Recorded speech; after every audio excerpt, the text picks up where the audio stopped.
This is David, so I'm going to be your instructor throughout this entire Python series. So without any further delay, let's jump right into our first topic, which is about introduction to Python. So first and foremost, before we are learning anything, so we must be clear on what we are learning, why we are learning, and to whom audience is this valid, right? Now, as you all know, we are learning about Python here, and these lectures will be suitable for anyone who has zero understanding about Python, zero understanding about programming, or you have just started writing some code or started learning about this stuff. So this suits you as well, right? Or even if you come from any non-technical background, right? So which is non-engineering background as well. So this series will be very, very helpful for you. All right. So yes, now as you all know, Python is today's language for AI. Right? So everywhere you see all the AI that is being built, every day we see something new all the time, right? Especially in AI. For example, we've seen all these LLMs doing so many magical things, right? So the underlying code of all of this is Python, right? So Python is a hero language right now, and there are a lot of reasons for us why we have to learn Python. So we'll cover each of these in a simple, fun, and step-by-step way. Now, first, even before talking about Python, so what is this programming, right? So why do we have to program something, right? Now, for example, if uh, we have to talk to our friends, right? So we talk in our uh, in our own languages, right? So whether it's in English, whether it's our hometown languages, right? So in Hindi, Tamil, Telugu, Malayalam, whatever it is, right? So we have our own languages to communicate with people, correct? Now similarly, if we want to talk to computers, right, and get some things done, we need to have some communication between the computer and us, right? So that is why we need this programming, right? So in order to communicate with the computer, and not only, right, so by communicating, what do we do? At the end of the day, there is some action, right? We want to get some things done. We want to create a website. We want to create a calculator, right? Or you want to create your, ticket bookings, right? So something, right? So for you to communicate, get some things done, or to communicate with people from different countries, right? So to have chats between people, right? So, or to have a video call, something like this, right? So you need to interact with the computers, right? So that's why we have a programming language. So there are lots of programming languages: C, C++, Java, JavaScript, Python, HTML, right? So many languages. So Python is one among them, right? So now that we have clarity on programming language, now okay, so David, why do we need so many programming languages, right? It's like, can't we stick to just one, right? So why do we need Python at all, right? So yes, I mean, the way we communicate, right? It can be simple, it can be complex, it varies from person to person, right? So I would always recommend this to imagine you yourself talking to different groups of people, right? The way you communicate is different, right? So for friends, you don't have to explain about things in detail, right? Or for your manager or for your colleagues, you use a different tone, right? So similarly, even for programming as well, you need some programming languages with different features. That was the main idea behind Python as well. It should be simple, easy to understand, but still without losing its effectiveness, right? So with the existing programming languages, can we build something on top of that so that it's more easy to understand and people can learn it faster as well? So that was the main idea.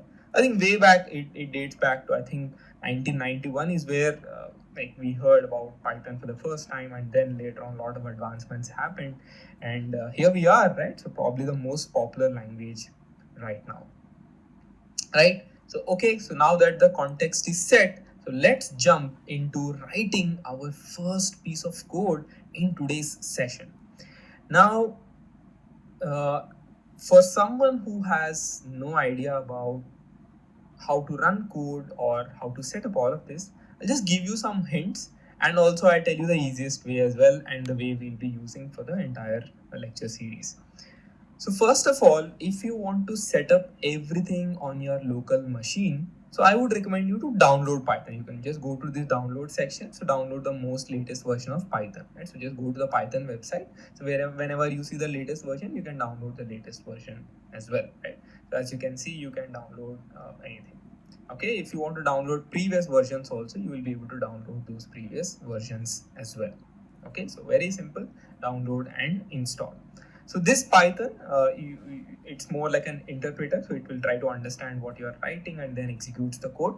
Now, where do you write the code, right? So for you to write the code, there are multiple platforms and multiple interfaces. So I'll give you some examples, right? So there's the most popular one, the one that a lot of developers use. It's called Visual Studio Code. So this is the most familiar one. So if you really want to build your career looking at a long-term solution, then I would recommend you to use Visual Studio Code, right? And if you're a person who is more into some kind of analytics, right? So then I can recommend you a couple of tools. One is Spider. So a lot of people use this tool, Spider IDE. So this has good setup. You can write your code, view your files, variables and visualization, so all at one place. So this is also fairly popular, but this makes sense for someone who's into more any kind of analytics or data science kind of stuff, right? So there are Jupyter notebooks as well. You can explore about Jupyter notebooks. So this is also very familiar one among the data science community, right? So for you to install Spider or Jupyter, so there is something called Anaconda. You can use Anaconda directly. So this comes with a package. You don't have to download each thing separately. So all analytics softwares especially are covered in Anaconda itself. You will be able to download all of them at one place, right? So all of this come at one place, right? So if you are a developer, use Visual Studio Code.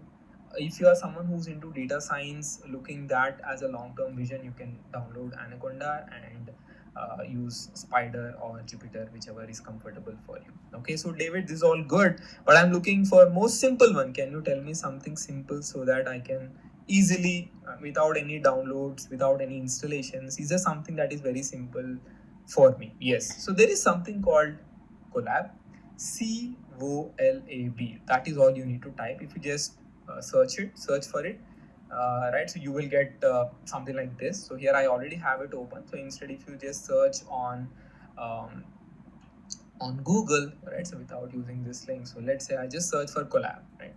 The first link that you get, so just click on this Collab. So Collab is from Google. It's called Google Collab. Now after you click on the first link, then you get a pop-up window like this.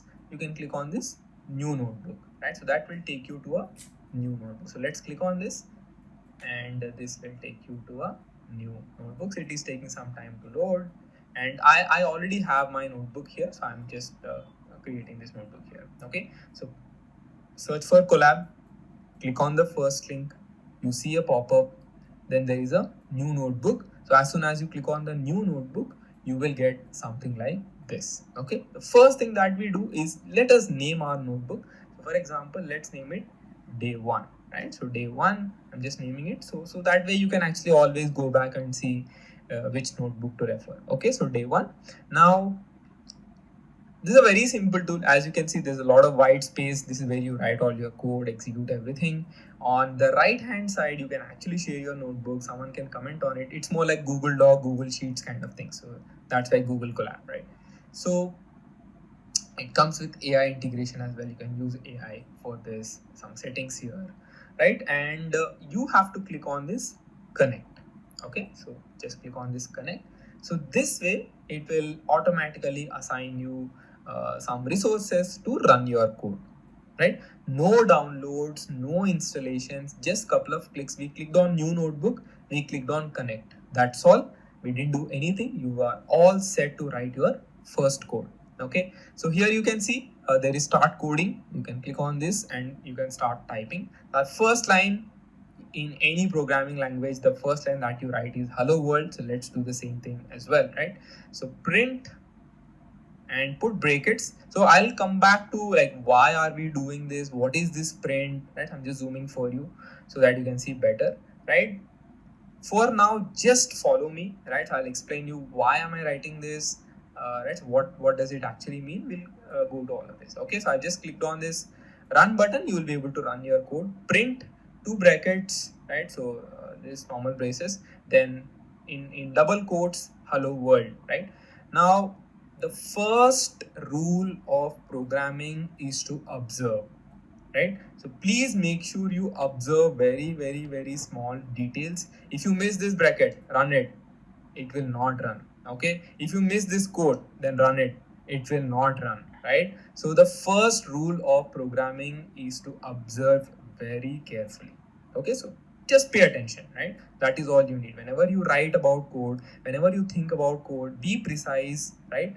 Be precise as a pilot, right? So just observe carefully, right? So that is something that I would always recommend. So just print, put brackets. You can replace it with your name as well. So I'm putting it hello David. You'll see hello David is printed right here, right? So just summarizing whatever we did so far, we covered about basics of what is programming language. Then we understood a little bit about Python as well, the current use cases of Python. Then we learned about how can we execute Python in different tools, what are the different tools, how do we do it. Then we wrote our first line of code on Google Colab and executed it as well, right? So that's all for this one. I'll see you in the next module.